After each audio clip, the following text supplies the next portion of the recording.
Basic refrigerator cycle में 4 चीज़ें। Number 1 compressor, जिसका काम है रेफ्रिजरेटर का दबाव बढ़ाना। नंबर 2 कंडेंसर, कंडेंसर का काम है हीट को खारिज करना। अब जो है ये रेफ्रिजरेटर कंट्रोल है। रेफ्रिजरेटर कंट्रोल की 6 अक़साम मैंने बताई थी आपको। तो 6 अक़साम में से पहली किस्म जो आपको बता रहा हूँ वो है ऑटोमेटिक एक्सपेंशन वाल्व। इसका इस्तेमाल छोटे कमर्शियल प्लांट्स में होता है, लेकिन इसका इस्तेमाल बहुत ज़्यादा नहीं है। अब इसको समझें, गौर करें। इसमें ये इस तरफ से जो प्रेशर आ रहा है, ये प्रेशर आ रहा है कंडेंसर की तरफ से। रेफ्रिजरेंट जो इसके अंदर दाखिल होगी वो लिक्विड हालत में होगी, लेकिन दबाव उसका ज़्यादा होगा, प्रेशर ज़्यादा होगा, प्रेशर ज़्यादा होगा। अब जिस वक्त ये जो जगह आप गौर करें, ये सारी स्पेस जो है काफ़ी खुली है और ये बहुत तंग रास्ता है। जब ये छोटे से तंग रास्ते से रेफ्रिजरेंट बाहर आएगी और इधर से खिंचाव है, इधर से एवेपोरेटर है, एवेपोरेटर के आगे कंप्रेसर है जो उसको खींच रहा है गैस को। जब वो उस तरफ सक कर रहा है तो यहाँ पर जो है प्रेशर कम हो जाएगा, यहाँ प्रेशर कम हो जाएगा, तंग रास्ते को जब प्रेशर कम हो जाएगा तो यहाँ से रेफ्रिजरेंट जो है ये एवेपोरेटर की तरफ जाएगी और एवेपोरेटर को ठंडा करेगी। एवेपोरेटर के अंदर जब जाएगी तो इंतहाई ठंडी होगी। क्यों ठंडी होगी? क्योंकि उसका दबाव बहुत कम कर दिया गया है ड्यू टू लेस प्रेशर, तो ये आगे जाएगी। अब उसमें ऐसा होता है कि ये रेफ्रिजरेंट का अपना दबाव है, रेफ्रिजरेंट प्रेशर है, और ये जो प्रेशर ऊपर की तरफ एटमॉस्फेरिक प्रेशर है, फ़ज़ाई दबाव उसके ऊपर है।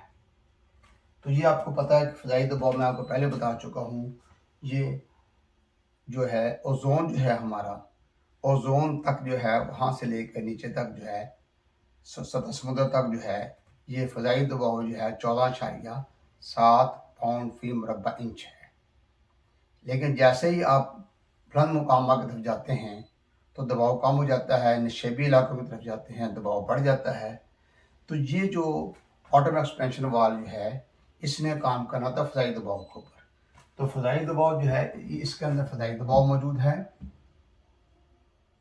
ये बेलोस, फ़ज़ाई दबाव, एटमॉस्फेरिक प्रेशर, गैस का प्रेशर। गैस का प्रेशर जो है रेफ्रिजरेटर के प्रेशर में ऊपर की तरफ जोर लगाना है, इसे नीचे की तरफ जोर लगाना है। अब दो चीज़ें हैं, एक नीचे भी स्प्रिंग लगा, ऊपर भी स्प्रिंग लगा, F1 F2, force number 1, force number 2, यानी स्प्रिंग भी फोर्स है। स्प्रिंग का असूल है जब उसको बाहर खींचेंगे ये अंदर की तरफ जोर लगाएगा, अंदर की तरफ दबाएंगे तो बाहर की तरफ जोर लगाएगा। अब दो स्प्रिंग है, नीचे वाला स्प्रिंग ऊपर की तरफ जोर लगाता है, ऊपर वाला स्प्रिंग नीचे की तरफ जोर लगाता है। अगर फ़ज़ाई दबाव बढ़ जाए तो ऊपर वाला स्प्रिंग सपोर्ट करता है, नीचे वाला स्प्रिंग दब जाता है, तो ये इसे हम कहते हैं केम। ये केम नीचे आ जाएगी, नीडल वाल है, नीडल वाल नीचे आ जाएगा, रास्ता खुल जाएगा, रेफ्रिजरेंट आगे जाना शुरू कर देगी, रेफ्रिजरेंट आगे जाएगी। तो फ़ज़ाई दबाव जो है वो तो बरकरार है, 14.7 रूटीन में है। तो अब जो है जैसे ही आप कंप्रेसर को चलाते हैं इधर से खिंचाव पैदा होता है एवेपोरेटर की तरफ से, इधर से प्रेशर आएगा कंडेंसर की तरफ से। जब कंडेंसर की तरफ प्रेशर आएगा तो नीचे नीडल वाल्व को नीचे दबाएगा, और दूसरे नंबर पर यहाँ वैक्यूम होगा। वैक्यूम होने की वजह से P1 जो है प्रेशर नंबर 1 फ़ज़ाई दबाव, P2 प्रेशर नंबर 2 से बढ़ जाएगा, ये एक्सपैंड होगा, ये ऊपर वाला स्प्रिंग भी एक्सपैंड होगा, नीचे वाला स्प्रिंग रिड्यूस होगा, रास्ता खुल जाएगा और कूलिंग का अमल शुरू हो जाएगा। ये रूटीन में काम चलता रहेगा।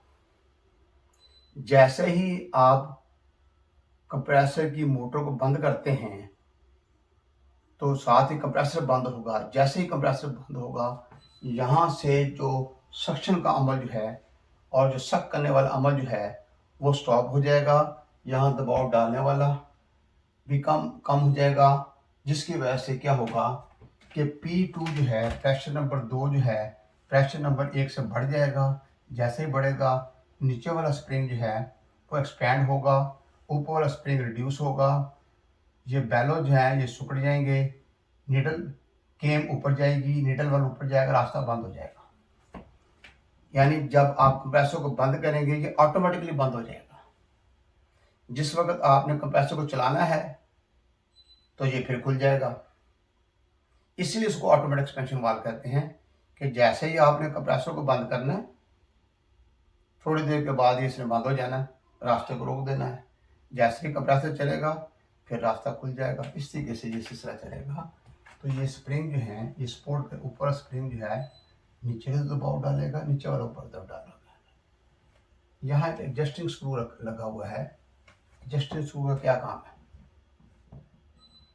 एडजस्टिंग स्क्रू का ये काम है, फर्ज करें एक प्लांट जो है एक जगह लगा हुआ है, वो सही काम कर रहा है, अब आप उसको बुलंद मुकाम की तरफ जाकर उसी प्लांट को चलाते हैं तो इतना बेहतर काम नहीं करता। उसकी क्या वजह है कि वहाँ पर फ़ज़ाई दबाव कम हो गया है। उस फ़ज़ाई दबाव की कसर को पूरा करने के लिए यहाँ पर एडजस्टिंग स्क्रू है, इसको हम क्लॉकवाइज घुमाएंगे तो ये नीचे का दबाव डालेगा बैलोस को, ठीक है। अब उसको ज़्यादा चक्कर नहीं देना है, आधा चक्कर दे के देखना है कि हम जो डिग्री चाहते हैं, जितनी हमारी रिक्वायरमेंट है, पूरी हो रही कि नहीं हो रही।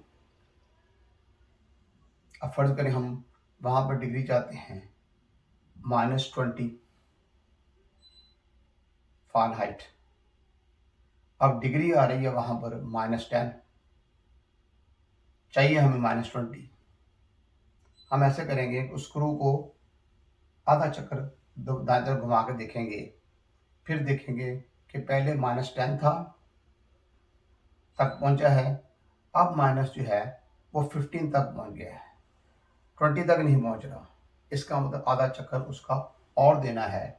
एक चक्कर पूरा दे दिया तो 20 फ़ारेनहाइट तक जो डिग्री चाहिए थी, रिक्वायर्ड डिग्री, वो हमें मिल जाएगी। इसी तरीके से अगर उल्टा समझ लें कि आप बुलंद मुकामात से निशेबी इलाकों की तरफ लेके जाते हैं तो प्रेशर बढ़ जाएगा, तब भी वो काम सही नहीं होगा, फिर हमें स्क्रू को लूज़ करना पड़ेगा। फिर आप अपने देखें कि डिग्री कितनी चाहिए, उसके मुताबिक उसको लूज़ करना पड़ेगा। आधा चक्कर, पौना चक्कर, एक चक्कर, सवा चक्कर, ये नहीं 6-7 चक्कर नहीं, थोड़ा सा फ़र्क पड़ेगा। उसको करके अपनी रिक्वायर्ड डिग्री तक आपने उसके बाद छेड़ना नहीं है। बेशक वो 20 साल तक प्लांट चलता रहे, उसके बाद उसको नहीं छेड़ना। अगर उसके ऊपर कैप है तो कैप लगा दें, कोई चीज़ ऐसे लगा, कोई शख्स को छेड़े ना, जो एडजस्टमेंट हो चुकी है उसको वैसे लेने दें। तो ये एडजस्टिंग स्क्रू इसलिए होता है कि आपने बुलंद मुकाम से निशेबी इलाकों या निशेबी इलाकों से बुलंद मुकाम की तरफ जाना है, उस लिहाज से इसको क्लॉकवाइज या एंटी क्लॉकवाइज करने के बाद एडजस्ट कर लेते हैं। तो ये इस तरीके से ये काम करता है। तो अब आपके सामने सारा कुछ है। लेफ्ट हैंड का दबाव ये नीचे की तरफ है, फ़ज़ाई दबाव ऊपर की तरफ है। पी से मुराद है प्रेशर, प्रेशर नंबर 1 फ़ज़ाई दबाव है का प्रेशर है, प्रेशर नंबर 2 लेफ्ट हैंड का प्रेशर है। ये प्रेशर वही है जो एवेपोरेटर का है, देखा जाए ना, साथ ही एवेपोरेटर तो शुरू हो रहा है। इसलिए से ये इस तरीके से काम करता है। तो इसकी जो बैलोज हैं बेंडदार होती हैं और इसके अंदर स्प्रिंग है। जो बैलोज हैं वो अक्सर जो है वो कॉपर की हैं, कॉपर की बनी होती हैं। और ये वाला जो है हिस्सा जो है ये पीतल के भी हो सकता है, तांबे का भी हो सकता है। ये नीडल वाल बनी हुई है, यहाँ सीट बनी हुई है, ठीक है। इस तरीके से ये इसको कभी बंद करेगा, कभी खुलेगा। और ये भी हो सकता है कि ये कभी इसके नज़दीक है, थोड़ा बंद हो रहा है, पूरी तरह नहीं खुला, बाद दफ़ा कम खुलता है, थोड़ा ज़्यादा खुलता है, लेकिन मोस्टली जब ये चल रहा होता है तकरीबन पूरा खुल जाता है और जिससे ही प्रोसेसर बंद होगा ये बंद हो जाएगा। ऑटोमेटिक एक्सपेंशन वाल्व इस्तेमाल कहाँ पे है? कमर्शियल प्लांट्स के अंदर। लेकिन दरमियाने कमर्शियल प्लांट, छोटे कमर्शियल प्लांट्स के अंदर ये आपको मिलेगा, लेकिन इसका इस्तेमाल बहुत ज़्यादा नहीं है, मुनासिब हद तक ये ज़्यादा नहीं है। बहरतौर कभी आपके सामने आ जाए तो डिग्री पूरी ना हो, उसकी इन्फॉर्मेशन लेनी है कि ये प्लांट कहाँ से आया है, निशेबी इलाके से आया या बुलंद मुकाम की तरफ से आया है, उसको फिर एडजस्ट किया जा सकता है। एडजस्ट करने के बाद उसको छेड़ना नहीं है।